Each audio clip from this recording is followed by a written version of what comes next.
Good morning, good evening, good afternoon, and welcome to episode 42 of BDAchat. 42, goodness me. Whoa. Time flies. 42. Yes, apologies, we weren't, I don't think we were around last week, if my memory serves me right, unless I've had one of those Men in Black things and I can't remember actually recording a podcast last week. But I think we did. Basically, there's a lot of moving around. As you'll probably notice, we've moved offices, we've moved basically where the podcast is filmed. So we basically had to sort of like move everything around a little bit for the last couple of weeks. We needed a full-time home, didn't it? We've been sort of moved around the BDA office a little bit from the den to the lounge area, and now finally I think this is going to be home. The BDAchat home. We still have a bit of work to do in terms of making this place a little bit more the way we want it to be, a little bit more creative. Yeah. It does feel a little bit like welcome to the BDA newsroom. But we'll get around that. We'll work with that. So episode 42, let's get cracking. Welcome, Carlo. Hello, thank you for Second having time me. on the show. Yeah, second time. Looking forward to it? Yes, definitely. No, I'm looking forward to it. Oh, yeah. No, Good. you're looking forward to it. I'm looking forward to I'm looking forward to Are you it too. looking- Yes, yeah. really. Yes, Yeah. thank you. An injection of Jenna. Let's it. go. Injection Jenna, joining the two Ronnies. I see it now, yeah. I see it. Only one of us actually needs glasses, but there we go. Anyway, moving on. So, is everyone okay? Everyone good? Are you good? Sorry, mate. How you going? I'm really good, really good. We I haven't don't know. introduced ourselves, have we? Really? It's Carl, I'm Lee, and that's obviously Robert. I'm good but Thank you. sad today. You're good but sad. Why good but sad? Sad. Stan Lee. Oh, of course. Stanley. Yeah. We will get to Stanley in just 1 second, but before we do, I've had a little bit of viewer feedback, and I just thought this one came in last week, and it touched us here at BDAchat. We just thought it's worth a read out. So, excuse me if I get your name, Bubbledy Teagues. wrong. So what's that? Bubbly Teague. Bubbly. Yeah. Is that Bubbly Teagues? Yeah, Bubbly Teagues. Nice photo there, Bubbly Teagues. Hello, Bubbly Teagues. So anyway, Bubbly Teagues contacted us on YouTube and left this little comment about, I think it was the breaking into the creative industry. That was the one. Everyone's right, which is a good podcast actually. So her comment was, "This was really interesting and helpful as I'm one who went to college and gained more of a passion for graphic design and the creative industry, but I haven't gone to uni as I don't think it's the way I learn. I found this very useful, and I've gained a lot more confidence that one day I will get something further into the creative industry." Yeah, So I wish nice. you all the luck, Bubbly Teagues. I hope it all goes well for you, Yes. and you do break into the creative industry. Well, Yeah, nice if message. you've got passion, yeah, go all the way. Yeah, keep knocking on those doors. I think that was our message in that podcast. You know, there's different ways to get noticed. Keep knocking on the doors. Don't give in. Follow your dream. Believe. Believe, Bubbly Teagues, you can do it. Go Bubbly Thanks Teagues. for that, Lee. Lovely stuff. Right, so back to Stan Lee. Unfortunately, yes, Stan Lee passed away this week, aged 95. We all know who Stan Lee is. We all know Great man. What the creator of many a superhero and helping Marvel to basically become the giant entertainment arm that it is. And we were going to talk about something else this week, but because we got quite in depth into storytelling, or not as in depth as we would like to in storytelling, we thought, given that Stanley passed away this week, it would be a shame not to mention it, and we felt that we needed to, simply because of the impact he had in storytelling. Because that's where he started. Really, he was the writer of the comics. Yeah. You know, he joined Marvel and helped. Basically, he was a T-boy. Yeah. And was rubbing out the pencil drawings of the artist creations, just to basically help out. And the more he got involved with Marvel, the more that he got the opportunities to start writing comics. Yeah. You know, in the future, I think his first one was the Fantastic Four. It was. And then moving on to Captain America, Iron Man, Spider-Man. Spider-Man being probably one of their most successful of the superheroes that Stan Lee created. So, given that obviously Stan Lee unfortunately passed away at the age of 95 this week, we thought we'd cover a little bit of that on storytelling, and then we're going to move on into the Christmas ads that have come out. Seeing a few, aren't we? Cropping up on the this TV. week, Jingle all the way. John Lewis has dropped theirs, so the Christmas shenanigans has commenced. I've bought a pack of mince pies, so for me, Christmas is officially open happened. season. So yeah, we're going to go into that, and then we may pick up on a few topics that some of us are itching to bring to the chat. Super. So Stan Lee, who's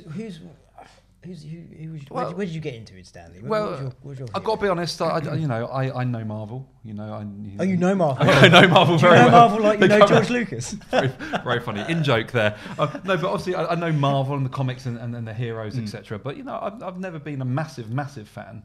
But having just read a few stories this week about Stan. First name Stan. You feel like you know him. No, haven't read a few stories. What I didn't realise is at one point before he really got going, he nearly turned his back on writing comics. He went to his wife one day. He said, this follows on from Bubbly Teagues. He turned around one day and goes, "Do you know what? I'm going to quit. It's not working for me. I'm writing what other people want me to write." And his wife sat him down and said, "Write about what you want to. Create the characters that you want to create, and you'll enjoy it." And he went back and he started to write from the heart, from what he wanted to do, creating, people like Spider-Man, etc. And it went from there. And I think that just stood out to me as, he got to a point, and we've been talking about it a lot recently in the industry we're in. You go through all these different stages on a project, on a piece of creative. This is great. This is great. I love this. I'm not great. This is shit. Yeah. I hate this. And then, you go through this whole kind of, and again, it was just another representation of someone who's been there, been through it, but he persevered and got back to what he was true to him and what he loved. Yeah. And look what happened, the rest followed on from there. So that just stood out for me. Yeah. And just the nice quote he said, which I picked up on, was people kept asking when he was going to retire. Because, he's 95, he was still going, still writing. Cameos, anyway, people retire to go and do things they enjoy. And he said, my work is what I enjoy. He said it much more eloquently than I've just put it. But again, I just thought really touching. Yeah. And it's about, I think we all feel the same. It's about putting your heart into stuff and doing the things that you're good at and that you enjoy, because you do them a lot better. So, yeah, just some really good bits. I don't know much about the history. I mean, Lee, I know you're a massive Marvel fan. I'm a comic book fan. I know a bit about the comic books. I know a little bit about Stanley. I know that he left Marvel in, I think it was 1990, and he went off to do a lot of his own things. So various side projects. Not a lot went his way. Some of the stuff didn't go particularly what he wanted to do, and then he ended up suing Marvel. I think it was in 2003. Basically, that sort of era when Marvel started making all their superheroes into films. Yes, yeah. So they had the likes of the Fantastic Four, the likes of Spider-Man started doing the rounds, and he wasn't getting the royalties that he was. He not? No, so he had to sue him. But it's kind of how it's funny how the licenses of all of the superheroes has changed over the years, in that it's strange now that Disney's arm has come around and said, look, because they didn't own Spider-Man, they still don't. Spider-Man's owned by Sony. You've got X-Men that was owned by Fox. They all got sold off at some point to different people. So that's why when you get like the Avengers, you don't get all of the Avengers because they can't have a legal option. They have quite a lot of them though, don't they? I think they have all of them, to be fair. I think originally the Fantastic Four were, I'm not entirely sure if they are supposed to be part. They're not supposed to be part of the X-Men, but yeah, I think they were supposed to be a bit more of a carryover. Definitely with Spider-Man. So he was always in the picture. Spider-Man only until recently. Because Venom doesn't have Spider-Man in, does it? What?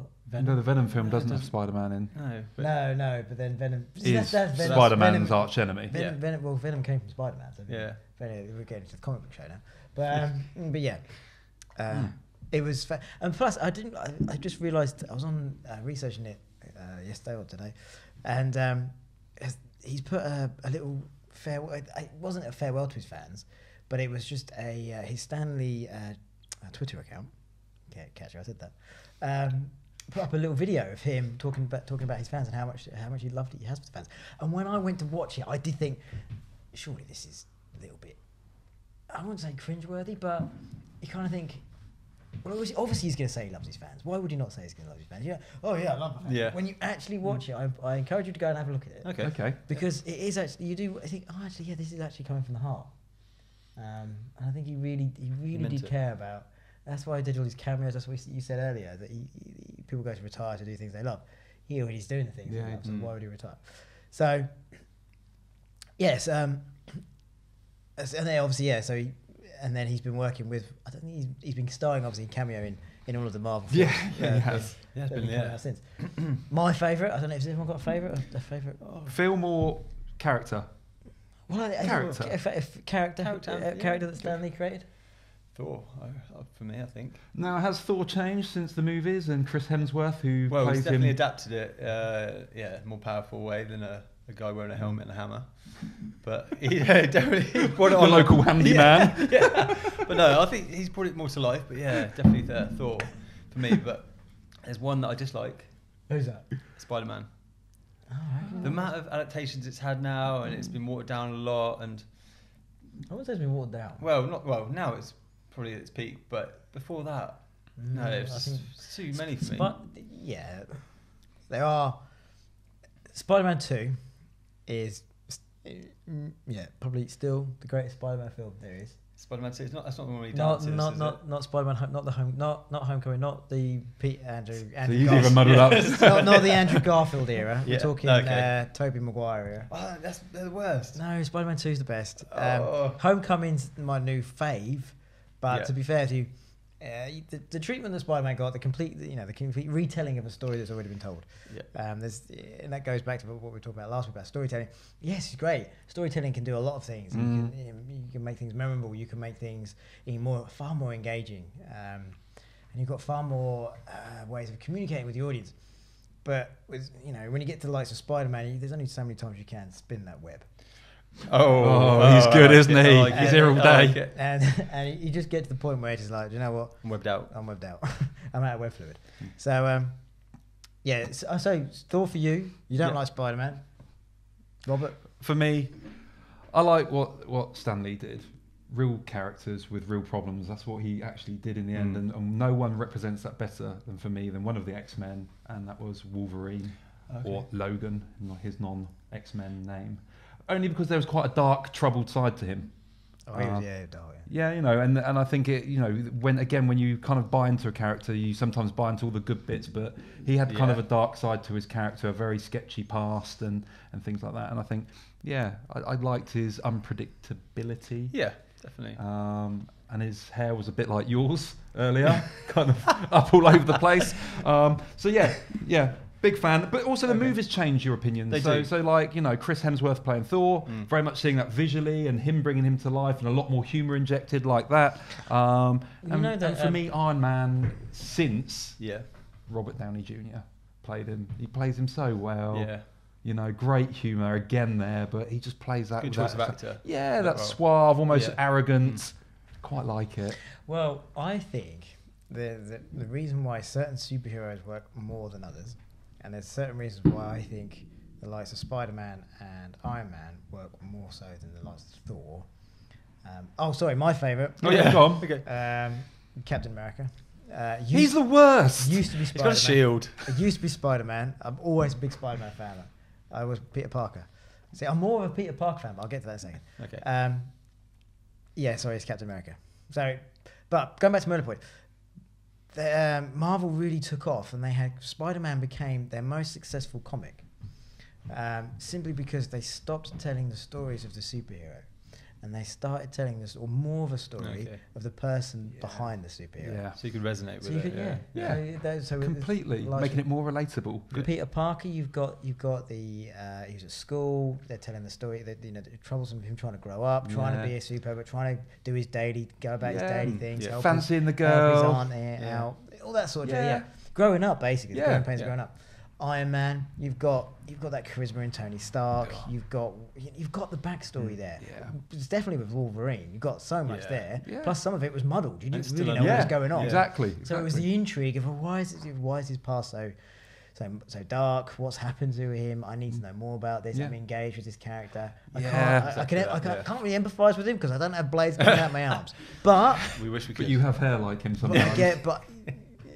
But that's what I'm trying. And then what was the other? Captain America. Well, obviously Captain America, the guy that's always trying to do better, the guy that's always got the biggest heart on the planet. He jumped on a grenade. Who jumps on a grenade? And that's still one of my favourite scenes. He jumps on a grenade. Never seen it. You never seen Captain America? Anyway, but it's telling that backstory, and it's that real life struggle of a story that hooks people in. Yeah, and I think that's why we've tacked this on. To BDAchat, because it follows on from storytelling and the power that you can the characters you can create from the stories that tell a story in itself, don't you? Because don't get me wrong, Spider-Man as a character, amazing. I think it's just more the films for me. Well, I think I think as generally as a Spider-Man goes, I mean, great superhero. I believe at first he was going to be Mosquito Man or something, wasn't he? Flyman. Flyman. Stan Lee was watching a fly on the wall and he goes, no one would like a fly man. It's wrong. Do you know what isn't it? Apparently, according to the BBC, him and his daughter before he's passing, they're working on his fight, his next superhero. Do you know what it's called? Yeah.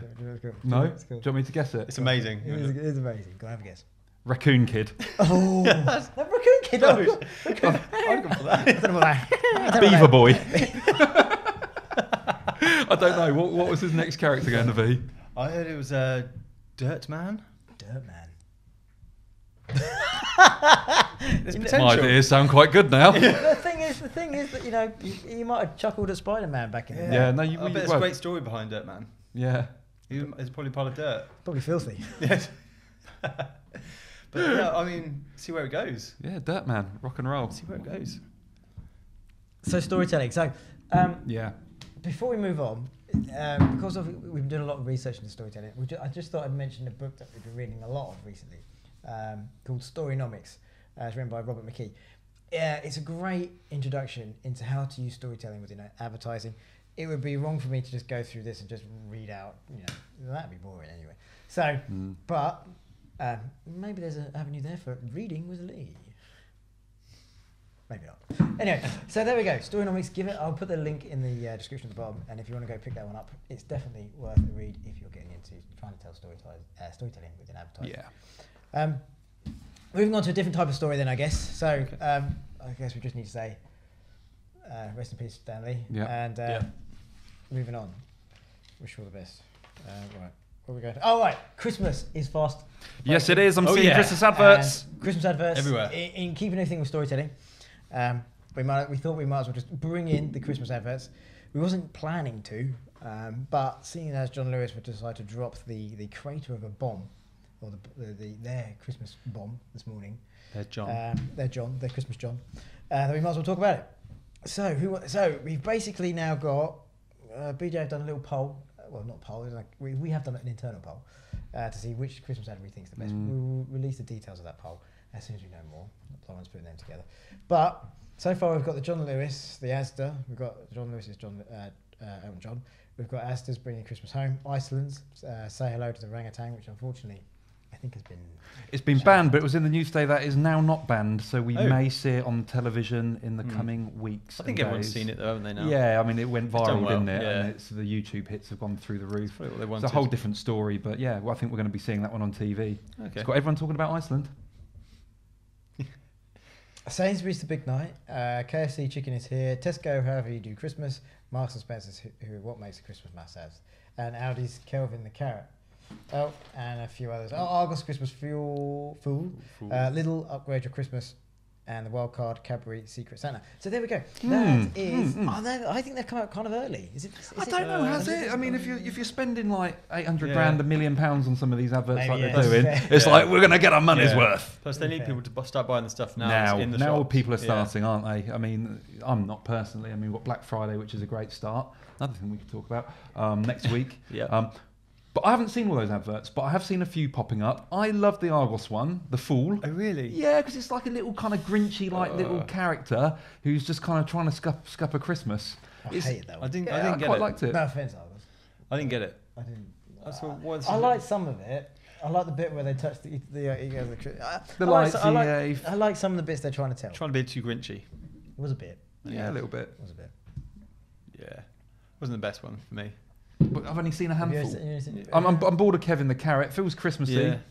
for Aldi. But it's a carrot. How can you be bored? Has he been out about before then? Yeah, because last year, Oh, was it? I peed myself was his Yeah. catchline. This year, it's right in the nuts. So again, just kind Turning of. on Who that. is it? I thought. Yeah, he the one swings I've and seen jumps him- around. I No. quite like it. It feels Christmassy. A lot Yeah. of people don't know. So Which is the one? No, I'm sure that's the one who's driving the Coca-Cola. No, that's part one. There's several parts, I believe, to that one. I just saw the one who's driving the Coca-Cola, which is a direct rip of the Coca-Cola. Well, that and Christmas Santa's Italian coming. Job. And then it's that. Well, you can't escape the well, for me, the top one is a John Lewis one. When did this air? Was this the other Today. Today, yeah. Oh God, I haven't seen it yet. Thanks for telling me, guys. You would have seen it though. You will have. You will. By the time this has gone out, you'll have seen it. So you can Just comment. put your comment in. I like it. We can dub that in. We can just add that in. Yeah. Or give us you don't like it. So as well. can someone tell me what the John Lewis one's about this year? Elton John. So basically, it charts. At first, it just starts off with, is it Your Song by Elton John? No. Oh, God. Yes, your song. Your Song. Yeah. So it's got that, and that song's amazing. You sung it. And then, I tried. And then, you got it. Carl sung it. And then so basically, it charts his... it's like a little like mini biography of Elton John, really, where he started at, where he's, through the decades of Elton John. It starts with him in his, I imagine, in his... supposedly his home, getting on his piano, plays a few tunes to Your Song, starts singing along, and then it cuts to Elton John through the ages, so the 60s, the 50s, the 70s. At Christmas. Reverse, Not Christmas, just at any point in his life. So Highlights if there's his a career. highlight of your career, Yeah. like remember, I think there's always, when you think of Elton John, there's visions, isn't there? You've always got snapshots of Elton John through the ages. So when you have the glasses, starry glasses, the jumpsuits, and all that sort of stuff. So they take you back for all those ages, and you kind of think, where is this going? It's just Elton John. Yeah, I'm not getting it at the You moment. don't get it. But throughout, so he starts on this.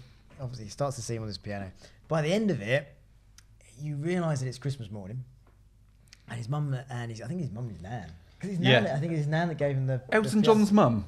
Elton John's mum. Yeah. Obviously, it's not actors. Oh, okay, actors in the past. Actors. Sorry, I'm just trying to get it. Imagine when was Elton John born? 19. Yeah, again, that's a fact I we're don't going to know. get wrong. So I don't know why you ask these questions. Don't know why you always ask these questions. Okay. So Elton John, young nipper. Yeah, 59. back in the day, for Christmas he gets a piano. Okay. Oh. Okay. I'm starting to get it. And so it's the thing that obviously now John Lewis aren't suggesting that the piano came from John Lewis at all. But what they're saying is the point of that you never know what journey you're going to go on. Yeah. Okay. Some gifts are every gift is meaningful, but a gift like that can completely and utterly change your future is is so powerful. So that's the message that the power of a gift that you can give someone. And to me, that felt more, and it felt so emotional when I watched it. I was like, oh, that's quite deep. Rather than all the other ads where I can't remember which one it was, but I saw one. I think it's the Asda one, Bringing Christmas Home, where you've just got. Don't get me wrong, production value is amazing. People sliding down the hills, there's snowy hills, and you just got all these presents. But it's just all present after present after present after present. There's no meaning to it. Yeah. It's just like, let's just go and spend an absolute fortune, fill in Santa's sack as much as you can. Yeah. Lining Asda's pockets, who just continuously gluttonous spend. So That's what Christmas is these days. So to me, John Lewis was a little bit different. Yes, okay, but the trick with John Lewis is that when we talk about storytelling and it does tell a story. It does. Yeah, I can see that now. You do watch it and you do think, where is this going? Is this just a tour of Elton John? But then what John Lewis have done is in their flagship store in London, you can go and sit in all the sets. Because when you see these sets are quite impressive that they've made. So you can go and sit in all the sets that were used in the production. See, I like this. You can then go try on all the. You can try the wigs on that we use. You can try on the outfits. You can dress up as Elton John. So it's more of a getting involved. They're releasing behind the scenes video. Yeah. So you can see how the stories come together. So there's different parts of it that the tangible elements that people can actually get involved with. So you're bringing people into your store and you're making it more of an experience rather than just so there's loads of different parts where people can get on board. From our point of view, I'd love to get on board how did they make that? I want to watch that making of. Just from a filming point of view, is this how you do it? Yeah, okay. I like that. that. I get it. And experience is that key word. And what it does, it gives that video even greater legs, that story even greater legs. You can come and you see behind the scenes. And, we were talking about a video for a client the other day where we're trying to do a very emotive piece, and actually it's not just about the video telling the story, there's a story behind the story. So there's the shooting behind the scenes and elements like that. And I love the way John Lewis did that. Last year it's like kind of the merchandise and all of that. This year the set, so I'm loving that. I feel like this year they've pulled away a little bit from trying to make the merchandise gimmicky. It's not as much. This one for me doesn't feel as focused on children. This one feels it's more focused at the adult. Because to me, if I was to take my 10-year-old and watch, he'd go like, "Who's this dude playing a piano? Why do I care? Yeah. He'd just go straight to, you flip it back to YouTube. So, Who buys the presents? but who buys the presents? Yeah, Exactly. Who's their target who's audience? taking the kids into the stores? Exactly. The mum and dads. Who's going to be going? Oh yeah. And to be fair, I mean, I don't know if you've got kids out there, but you know, it's Christmas. Why would you really take your kids into John Lewis Mad. at Christmas? It's Buy mad. everything. Leave them in the soft play. You just leave them outside. Yeah. Okay. We're gonna have to cut that. Lee. We're gonna have to cut that. But yeah, they did hit the mark with the storytelling. But I must admit, when I first saw it, I was like, oh, it's an Elton John show. See, I like this because when you were telling, I haven't seen it, but you've told me it, and I was like, oh, I don't get it. So I'm sat there and intrigued. Where's this going? But at the end, there's a really powerful message there that relates back, and I like that. Yeah. And again, that's good storytelling, isn't it? Reels you in a bit, gets you. What's going to happen here? What's going to happen? The act of discovery is one of the most powerful things you can do. Yeah. If you've got someone hooked, they'll stay. If you give everything to them in the first minute or 30 seconds of a video, or even if you sometimes, dare I say it, you know, we get a lot of companies that, well, what's the first thing? When you put a logo at the front, sometimes Make it bigger. Sometimes you don't need to. Sometimes just let people discover. And then that act of discovery means the greatest sense of reward. When you do actually, oh, that's what that's about. Oh, I like what they've done there. They've been clever. And then I'm going to go share that with someone else because, I want them to have the same. I want to gauge their reaction. Oh, did you get the same reaction? Because funny enough, one of the interesting things is that you've got a list of all these Christmas ads, and it's very interesting to then say around the office what everybody thinks about them. Because some people, I mean, to be fair, I kind of like the Sainsbury's one. I think the Sainsbury's one kind of touches a little bit on how the country may feel at the moment, not so much on the Christmas thing. It's nativity, so it's massive Christmas. But the lyrics in that, I kind of think... Pip to the post, didn't it, really, as well, by John Lewis. John Lewis's Well, rebranding advert. Yeah. Got The KFC chicken one's brilliant. For me, it's simple, it's quite effective. I love it, but I just don't understand what KFC's got to do. Apparently, though, according to Cabe, in Japan, KFC's massive. Yeah, Christmas Day. The Christmas Day dinner. They actually do a full-on Christmas KFC dinner. Everyone goes there. Everyone goes there for Christmas. Turkey zinger. Turkey zinger. Get it in my mooey. So KFC, if you're watching and you want to send us a Christmas chicken dinner, or a turkey. Or a turkey. Well, they won't get it. But yeah, sorry, you want to... No, I thought...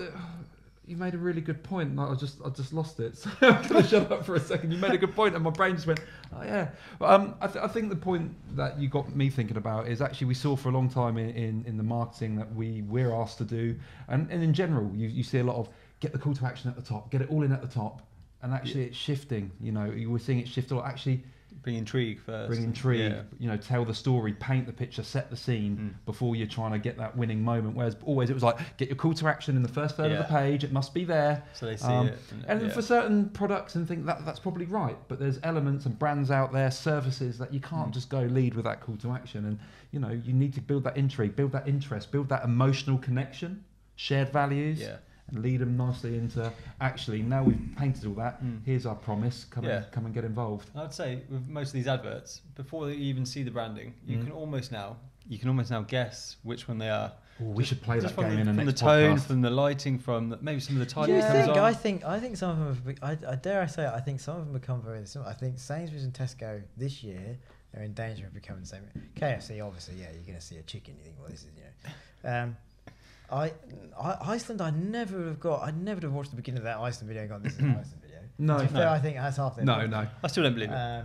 Yeah, but Iceland's a brand that no one really talks about. It did and the now job. Everyone is talking about Iceland. And do you know what? Maybe it's won a few hearts and minds along the way. And it hasn't even been on TV yet. Yeah. I'll tell you one that's not actually on here, that I saw the other day that I thought was really good, was Waitrose.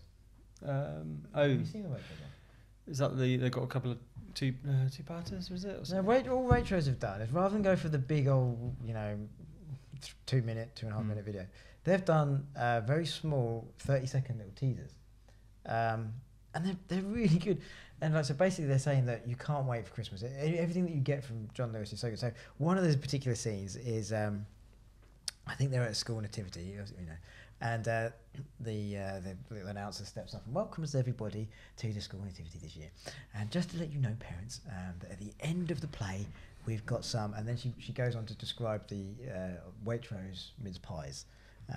You know that they've got it, especially for the event. Yeah, yeah. Now everybody's like, wow, and you can see the audience. Oh, they've got Waitrose revised. So literally, the band strike up. They play everything basically super fast just to get to the end point, so they can all dash off and get these mince pies. It sounds. Watch it. I'll probably not describe it the best. But they obviously won Leo over. Look what he's got under the desk. They taste good. They taste good. Yeah, they do taste good. The advert won you over then. Yeah, More well, butter. yeah, maybe see it was. Mince pies from other retailers are Available. Yeah. No, I've eaten too many. not as good. I've fallen off the horse today. Big time. But yeah, check that one out. It was just nice, but you don't have to do it in such smaller. You can do these things in smaller chunks. You can tell stories. It's amazing to see from a sort of like a storytelling. Just those 30-second ones was really interesting to see how much they cram into those 30 seconds. There's an awful lot, and it's just it's worth having a look, because some people say, "Oh, 30 seconds, you can't do a lot in 30 seconds. You can do a lot in 30 seconds." So yeah, if you get a chance, go and have those Waitrose videos. Well, I think that kind of wraps us up on there. Did anybody add anything to the Christmas vids? Just a quick one on the John Lewis. It's Carl's quick on one. the John Lewis one.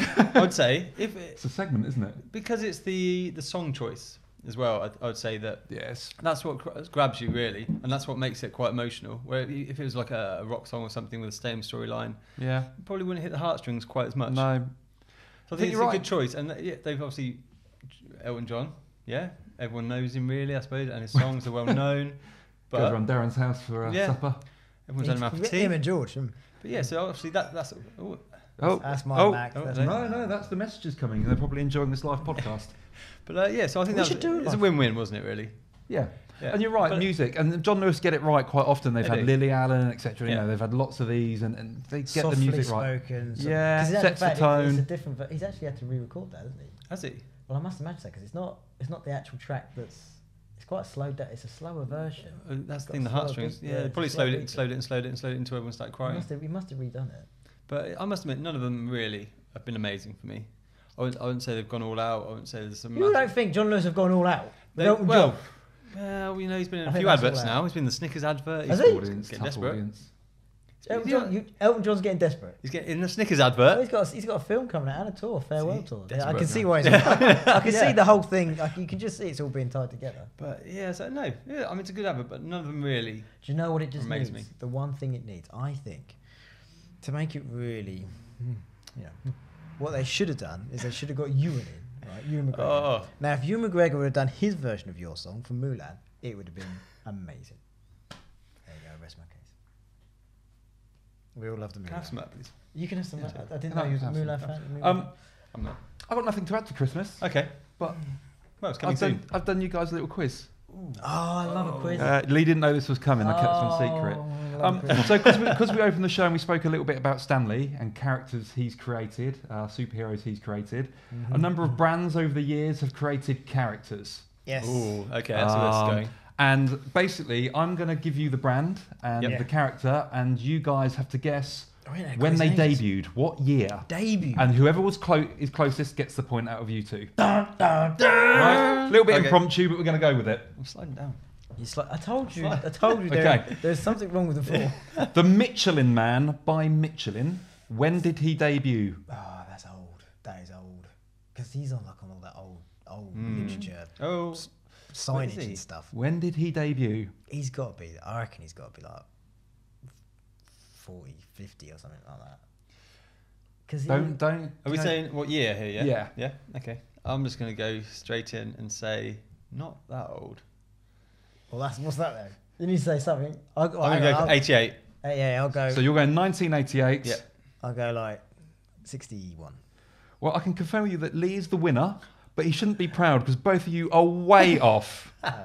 He first debuted on first advertising back in 1894. Oh, wow. So you're nearly 100 years out. Disgraceful. I knew he was old. I didn't I knew know he the was character was. All right, come on. You should know this one, guys, or at least be close. Mickey Mouse by the Walt Disney Company. When did he debut? 1965. I think. He's going for 65. I think it was 65. I want to go in there I a know, bit earlier. I know. No. So it's locked in. Yeah, you've looked. Locked in. If I do 64, that may be a winner. No, I think it's 58. Oh. So you're going 58. What? You changed. Okay. He's gone I'm gonna- 58. Okay, I'm going to go 50 then. Kyle's got a point here. Both of you are wrong again by a long way. It's 1928. Ooh. Okay, so the history. Come on. The secret is just go old, mate.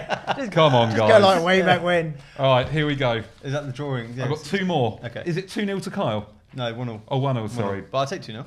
Okay. Julio Pringles by Pringles. When did he debut? They're even old. I don't even know. They're not that old, are they? Well, it depends on when Pringles came to the UK. I'd imagine it's like because Burger King. His head is shaped like a Pringle, and not many people know that. Burger King was about because Burger King was in Gremlins. Remember the film Gremlins? So, Yeah.